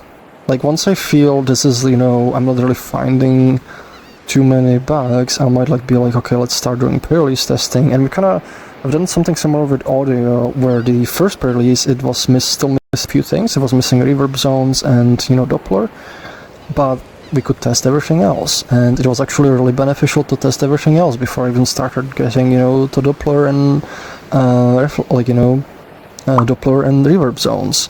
So we'll probably do something similar there. Like once there's enough that it can be tested and give like good data without like, you know, dying within next few minutes, I think that's enough to start testing. And that's kind of like, you know, why, because the implementation is gonna take a bit as well. We can start testing things in desktop and start getting like data, and while people are, because it also helps, you know, pipeline things, because once you start testing things, usually what I do, I start working on the other things, so I don't have to like, you know, just kind of sit around and wait. So if I just go and implement everything, and then I, like, you know, I'll start testing, I'll just sit around and be waiting, you know, for results to come in, but it's more efficient to just be like, okay, here's the pre-release, start testing it, I start working on implementing the remainder of the things, and then the next day I'm, okay, there's a bunch of these bugs, I'm gonna work on these, and it helps sort of make things go faster overall. And you kind of, you get things earlier, because like if the initial pre-release had everything in it, you know, you would get it like a week later, you know, than you had otherwise. So, well, I'll see. Once it feels ready, oftentimes like it's a little bit of like, you know, intuition thing too. Nuki-kun's asking, performance question, how much faster is using existing component or node versus coding in Protoflex? Like what's the overhead there? Like how much faster does equation like a squared plus b squared run when it's C# as opposed to protoflex? It's gonna depend a lot on the specific component. There's not really a single answer to that. It's probably gonna be faster, like if it's a component, because like it can, like the compiler can, like, you know, remove a lot of the overhead, but the specific numbers, like that, it'll depend heavily on what you're doing. But also you can have scenarios where the protoflex might do it faster because, you know, maybe the component's doing it in a particular way and it's doing a lot of stuff that you don't need, so you can code protoflex thing that's specific for a use case, and maybe that's faster. So it depends. It's one of those things, like, you know, we can't really say generally. Next question is from Alex2PIs asking, have you had a chance to hear or do your own triangle splitting yet? So I've seen it. It's very, like, interesting looking. I don't think there's, like, any easy to use software yet that you could use, like, you know, to, like, compute those and learn them. There's, like, one thing when reading it that, like, bugged me a little bit though, because it felt like misleading to me, is their sort of performance claims. Because one of the things they showcase is they show that you can just put it into traditional triangle pipeline, just render triangles. And the performance metrics they were, like, putting at the forefront are from this. The problem is that doesn't have, like, any of the blending, you know, and other stuff for the triangles, so it actually has a lot of artifacts. Like, you know, you can see the individual triangles. It doesn't look like a splat. And they use the performance metrics for that, but then, like, you know, for the actual quality, they have a different render. And I'm like, what's the performance of this actual render versus this? So, like, I don't know, I have to, like, look more into it, but, like, that part was, like, a little bit, like, where I was like, are they, like,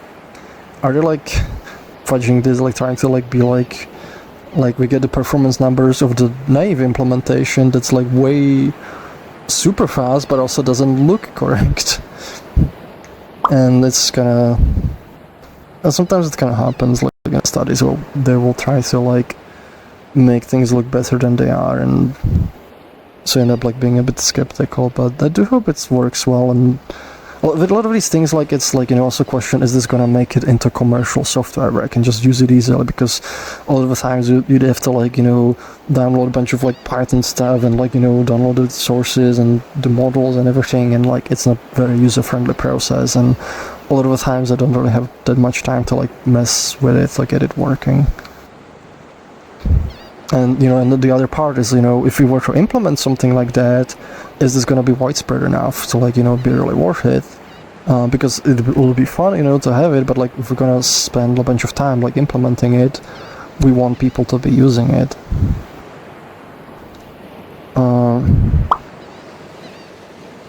Nukikun's asking, I might have missed the answer while I was saying bye to Fur, but what word is this? What may pick it?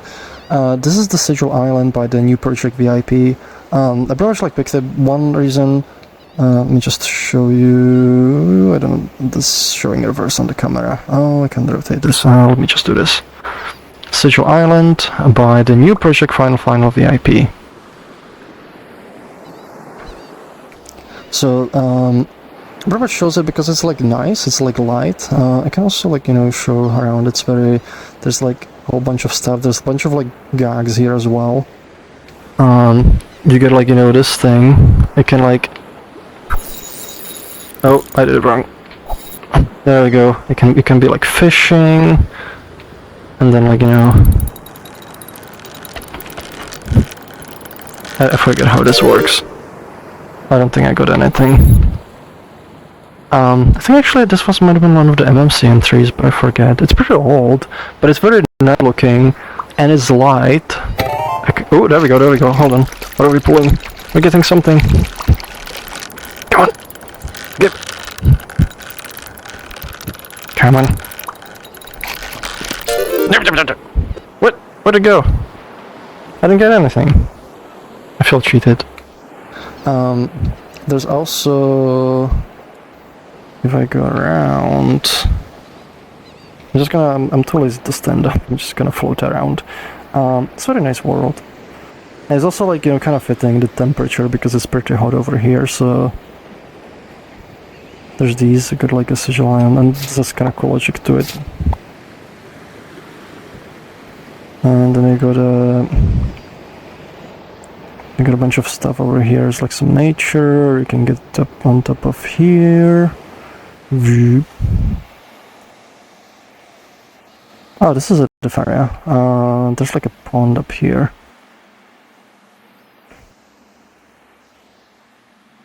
But yeah, pretty much I wanted something light because I haven't done this in a while. I'm like, I don't want to load a heavy world. Oh. Yeah, there's like a nice thing here, and just goes down there. Oh, this is the place I wanted to go. Whee! Oh boy. I forget how to get up there. Oh, there we go, there goes this ramp. So I go up here, and there's more like fishing stuff here. And also there's like this thing with like a lot of jokes. Our fishing shack is in alpha state. Thank you for understanding. I can see this is in alpha state.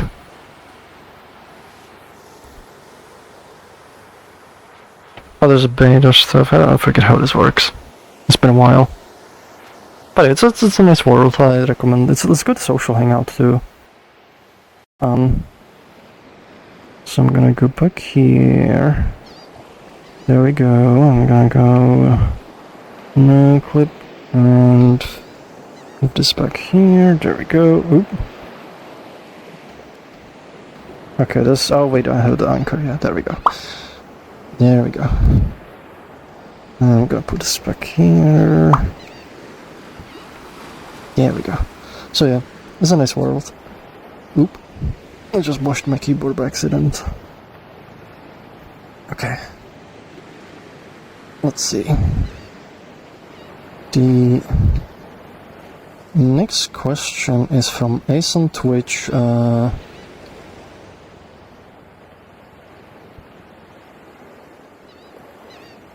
Ace on Twitch 17 was proper debugging and being able to use Visual Studio debugging tools for Resonite in your things that will help dev team turn a bingo card. I mean, so I don't know what I like about bingo card. Like, if it's like, you know, something that like was unexpected, but it is one of the reasons. Not like the most major one, but it was pretty major reason like why, you know, we wanted to do splitting in the first place, because the performance, that's like, you know, the major reason. But there's a lot of like, you know, smaller reasons for it as well. One of them is being able to debug things, because we were not really able to do that before. So it was pretty much, you know, it was expected, you know, this would help a ton with that. Even just the general tooling, like, you know, being able to use the profiler. That's another thing, you know, we'll be able to run, you know, the Visual Studio profiler, just open a build, open a world, do stuff, invite people, measure performance statistics, you know, see like where time is being spent. That's gonna help a lot. A lot of the times when you need to do this kind of debugging, it would have to be done with headless, and would have to write some code to sort of instrument the headless to do whatever I need to replicate. But being able to do it like this, that was one of the things, you know, we wanted out of the splitting. So yeah, it's like there's lots of reasons to do it, and why we were like, this is gonna be really important to prioritize. You know, the other one is also being able to use modern runtime. You know, being able to use modern language features, being able to use modern libraries. There's lots of things into one, and like with the performance being the main thing, you know, that made it like pretty much like, you know, be like the best choice for prioritization we could make at the time. I'm gonna move a little bit here. I feel like the camera is a bit offset now. Like it was, let's see. I'm gonna clean this up. Let's see, how's this?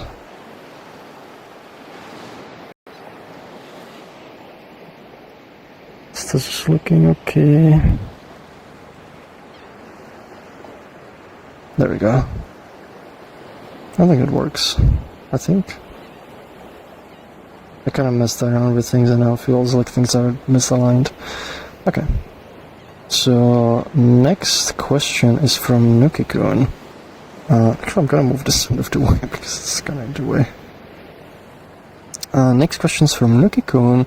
Nuki-kun is asking, what sort of thing would you like to do in a sci-fi MMO type game? FPS shooting, talking to NPCs, investigating places, solving puzzles. What gameplay do you enjoy in a sci-fi game? Yes, all of above. I really like FPS shooting, probably, like that's my main part. Like I like when it's like a lot of action stuff. But also I like investigating things, like, you know, when there's like some kind of like mystery and you learn things behind it, when there's like good like world building, you know, lore, stuff like that. Puzzles depends on the puzzle, like they have to be like good challenging puzzles and have to not be annoying puzzles. But yeah, I mean, it kind of depends on the game. But action is definitely like a good one. I don't like when it's too much talking, like if it ends up like being like way too much talking and not like it doesn't get balanced enough, then it gets salted a bit. But I get stuff like, you know, like Mass Effect. Mass Effect is like a really good one, but after it's more like third-person shooting. Mr. Seto's asking, will MIDI support be added to Resonite? Probably at some point. I would say, like, you know, there should be a GitHub issue. If there's not one, you know, make one, and if there's one, you know, make sure to give it an upvote. That's gonna make it more likely for us to prioritize it. It also depends exactly what you mean by MIDI support, because that can mean a lot of different things. You know, it can mean anything from like being able to do, you know, low-level interactions with the protocol to, like, you know, having like a bunch of like helpers and integration with things. Next question's from Nuki-kun. Also, I'm checking on time. We've got 25 minutes, so I might need to speed up through these questions because we got a lot. So the answers might be... I might need to speed a bit faster. So Nuki is asking, on the subject of open source alternatives which use local storage, have you seen Overtray? Do you think there will be a day when we can use stuff developed for their GLB and WebAssembly-based systems more natively? I know, like, of Overtray, I don't know exactly what will, like, their WebAssembly stuff be. I don't think you'd be very likely to use the WebAssembly stuff, because if it's something that has to work with a specific API of a system, then that usually doesn't port.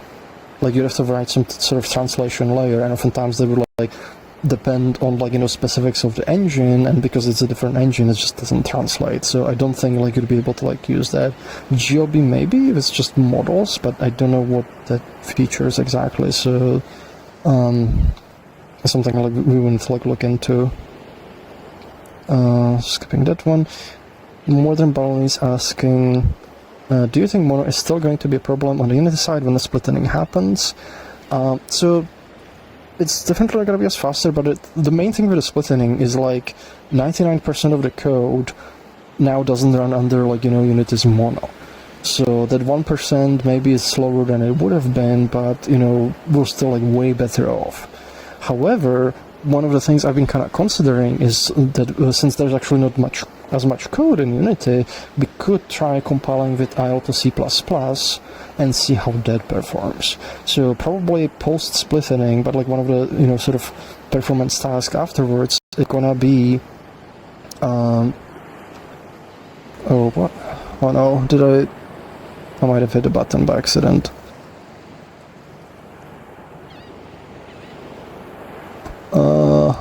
Okay, I hope this wasn't... Okay, should be good. So one of the tasks is probably going to be, you know, trying to compile with Alt C++ and see what difference that makes. And, you know, we'll see. And that might kind of help, like, you know, with the Unity side of the things, like get some additional performance, like, improvements. Next question is from Nicky. Resonite currently uses only 30 to 50% of my 1050 Ti. After the splitting, this might be bottleneck. What can be done after to optimize that? What can we do as web builders to optimize post-splitting world? So for graphics, like, one of the things you want to optimize is, like, you know, the geometry complexity. You want to optimize VRM usage. You want to, you know, optimize lights. You know, how many lights are in the world, how big they are, how much are they, like, affecting things. So how much, like, overdraw. So for example, if we have, like, you know, a lot of, like, if you have a lot of like overlaid effects, a lot of like, you know, very heavy fog, like with a lot of particles, you know, that might tax your overdraw. So there's a lot of things you could do like there. It's also like, you know, there's also like, you know, LOD systems, imposters that we could kind of do. So we'll see like how it kind of runs with things and see if we can add more features to like improve things. Nitras asking, do you think more about open sourcing Resonite? A bit. I mean, it's something like I think might be beneficial to do, because like it would allow people like, you know, to make contributions to the render, fix up some issues there, you know. Probably not like any major features, but like it might be beneficial to do. There's like some business things to consider, like, and also like, you know, can we actually open source it? Like there's other pieces of code like that we can publish, so we have to kind of go over that. So we'll see, but generally I would want to do it. But it might like, you know, like mess with some of the business stuff too, so like there's definitely problems that we need to like sort through before we do it, so don't want to make like any promises right now. Dusty Sprinkles is asking about the Unity-like editor question. It might be worth going into detail about how you plan to improve the script experience, add overlay windows similar to Blender's UI. So there's actually a video on that already, like I went quite into a bit of detail in one of the past resonances, and it's been made into a video clip.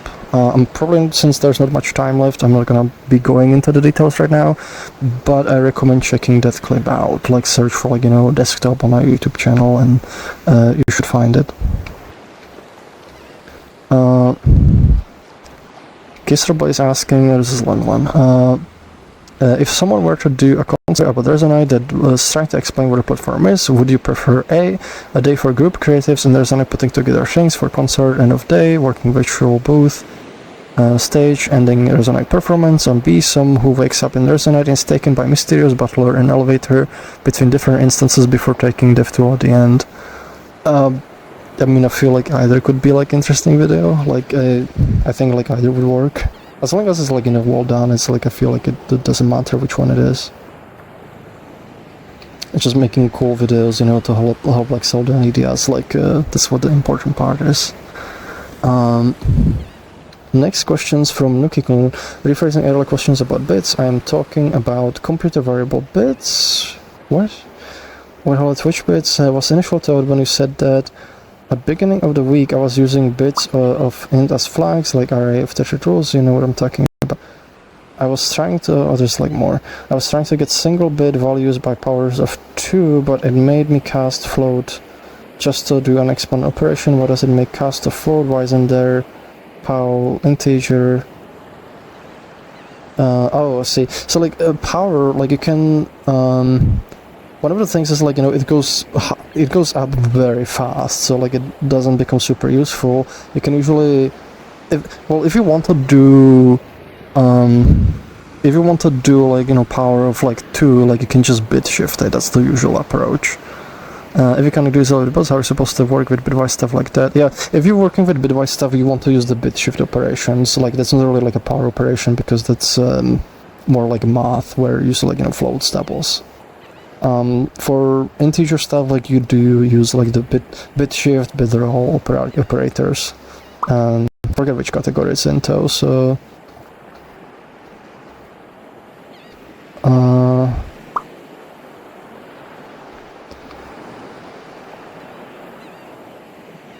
so Mother Melanie is asking, do you think we'll be able to eventually get game profiling features with the new runtime as creators? Yeah, there's actually one library I'm gonna integrate called Tracy, so that might actually help with that. So yes, not sure when, but I think at some point it will happen. Nukikon's asking, there's like, if you're talking like within the thing, you know, between yourselves, try to like avoid like the questions mark so it doesn't pop there. Next one is from DevTools asking, could we at some point see a desktop view outside of Dash? If no, why not, except like an interest in the feature. I mean, there's technically nothing concerning it to the dash. You could make a facet, and actually I've seen people do this, where you make a facet that, like, you know, has the desktop. Like, it's just a component for accessing desktop, so you can build your own with it. We're probably gonna add like more features to it as well in the future, but you can already do that on your own. So I keep asking, Mass Effect is great. I was annoyed they pulled a main feature, talking to focus on the two-person shooter settlements and the third one. I feel like there was like a lot of talking this third one too. Like there was like a lot of like cinema things. Nikikun, wait, calling the activating slots even better for performance after splitting. I mean, depends what you mean by better, but like overall the performance should be better. So like if you use a calling system, you're gonna get even better one. Because the activated slots won't even be shown to Unity. Like, I mean, they don't get shown to Unity right now either, kinda. Well, depends what you mean exactly. Like, they don't actually get sent, but like, once they're off, like, they don't really have much of an impact. Nikikun's also asking, we are going to do another big overhaul of the Avatar station soon. 3 to 3.1 stuff, especially since mentor programs getting even more involved here. Have you been there recently? Any thoughts for us? I don't have any, I'm sorry. I haven't like really had much chance to like look at things. Also, yes, there's a big shift now. Like, it might be like, I don't remember the category, unfortunately. I'd have to check on the wiki. Modern Balloon is asking, are you Druid? I'm not Druid, but there's Druid in the code. It's like one of the comments that Brian found. These questions from Nikikun, you missed a follow-up. There was in my response to Baloney, by the way. I think we know. Sorry, I don't know. Like, if you're asking like follow-ups, like you need to like provide context. Otherwise, like I won't remember. And also Nikikun still jumping to Dagadu. We were playing that Monday Blues at the beginning of the week. No, I actually haven't heard it in a bit. I just was Froox about desktop view. I think they meant desktop streaming to other people. If you mean to stream to other people, then yeah, like that's something we would definitely love to add. It'd be, I think, a really cool feature for like, you know, sharing things. So I would want us to like have that, but it is it's not a trivial amount of work. Also got 15 minutes left, so if you have any more questions, like now is the time to like ask them, and please know, like, you know, really big like involved ones at this point, because I don't think I have time like to get into those. Let's see. Dusty Sprinkles asking, and also because we're out of questions now, I'll inform you that you snapped the line while you were fishing. You're supposed to let it rest while it's red. Oh, I see. Okay. Yeah, I forget. I used to like I mess around with this world, and I kind of forgot because it's been a while. Rukikon asking, why can't we know mode go below 800 by 600? Could it potentially be lower? I mean, the simple answer is like things don't really fit on screen anymore. It gets like too cramped, and the text will not be readable.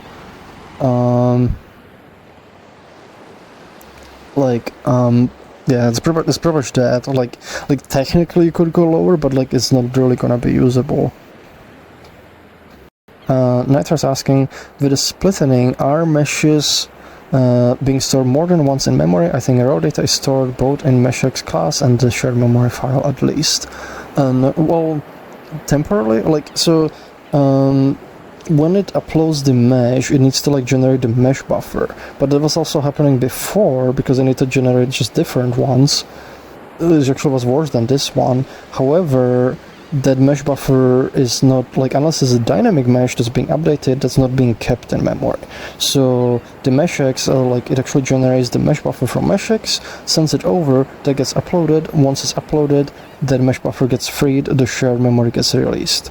If it's a dynamic mesh that is updating, it keeps it because like otherwise it'd be just constantly allocating, deallocating memory, which is not fast. But for most static meshes, once it's uploaded to the GPU, that shared memory is freed. Same with textures. When textures are being uploaded, the in-memory data, unless the textures marked as readable, that is freed. Which is actually why I know one of the reasons why is there a readable field. You might also have like, other versions of the mesh, because if you have, for example, mesh collider that has its own data structure, like the acceleration structure that is kept in memory. And the meshx oftentimes is kept in memory for the colliders as well, because it needs to access the data to figure out like, stuff like raycast and like where exactly you hit.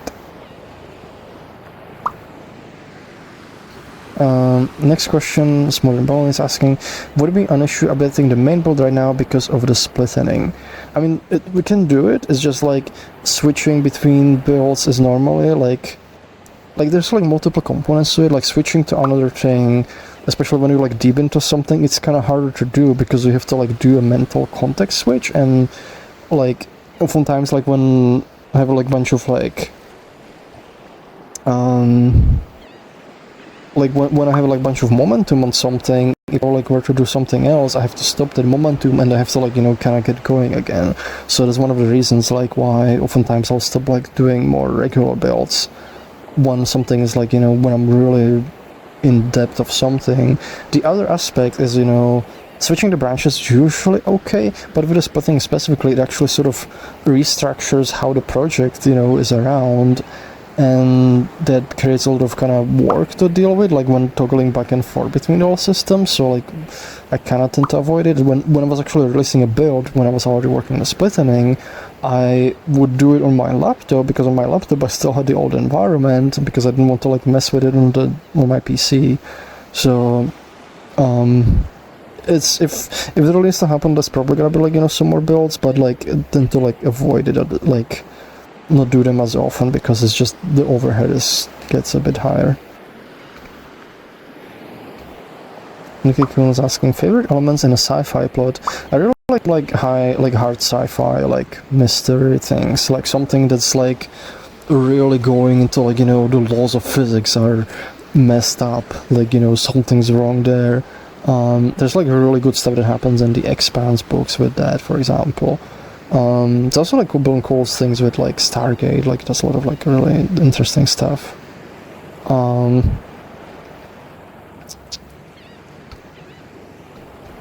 Nicky is asking, do you like the roleplay? It depends, what do you mean by roleplay? There's like multiple ways to kind of interpret that.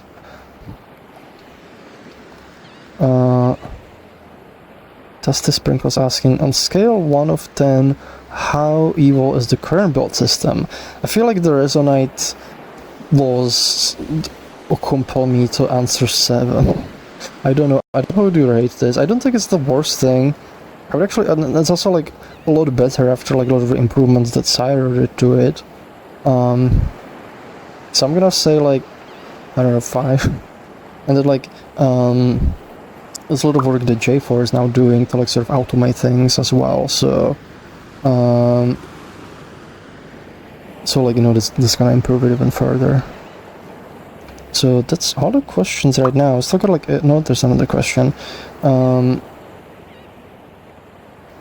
I've got 8 minutes left, so I can still ask a few more questions, but I'm getting a bit tired and I need water, so I'm kind of considering ending it a little early, so if there's no more questions, I'll probably end it here. QVops is asking, I just thought of something, who maintains the wiki, because I would like examples of what the API sends expects.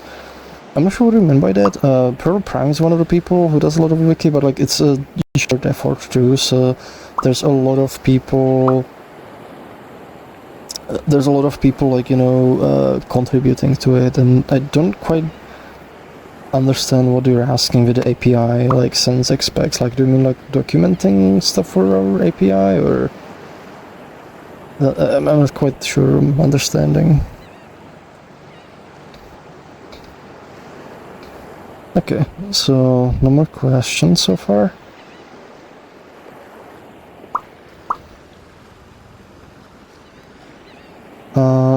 Shadow is asking, have you done anything with eye tracking other than expressions? Some people have menus that pop up if you look at specific objects.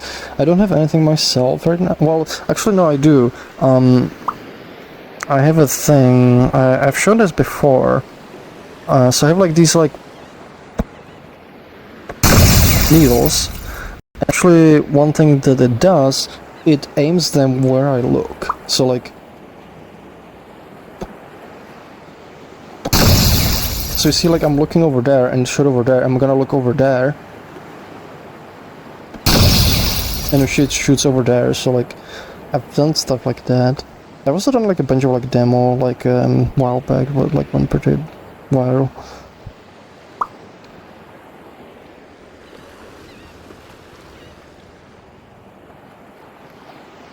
Looking is asking, Purple Prime maintains wiki.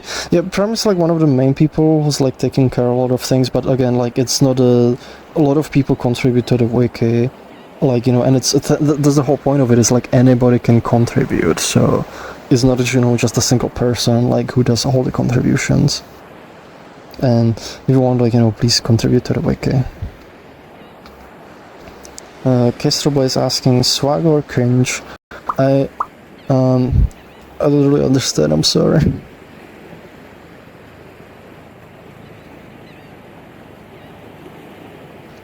Bob's asking, what I mean by examples is like, what fields does it send?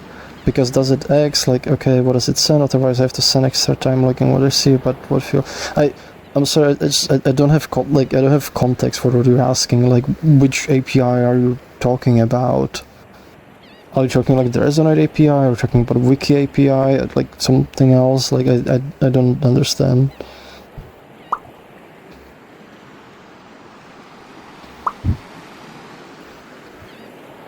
Okay, got 4 minutes left.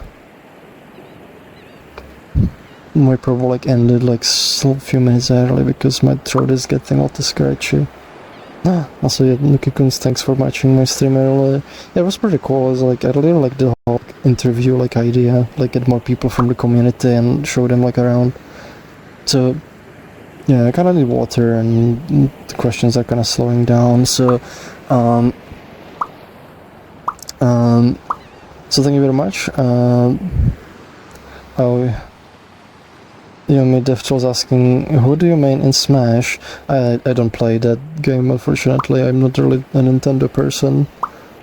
I've been like, I had like a Sega, like, but I'm not really much for consoles right now.